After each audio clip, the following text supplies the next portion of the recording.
If they can get through it, and it really does cost a whole lot less and it really takes a whole less amount of time, it's going to be the first data point in a long road of sea change that's going to be happening in our world.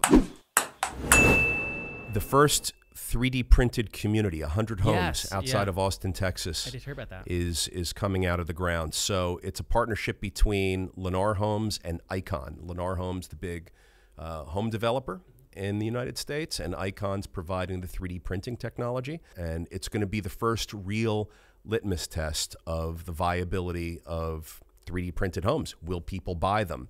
At what price will they pay for them? Will the 3D printing machine break 5 or 7 times a week and require expensive maintenance and repair, delaying the whole project and making the whole thing a moot point anyway? Because the whole purpose of 3D printing homes is time and cost. It's supposed to take 1/10 of the time and cost 1/10 of the money of hiring people, laborers, contractors, and framers to pour foundation and frame up a house.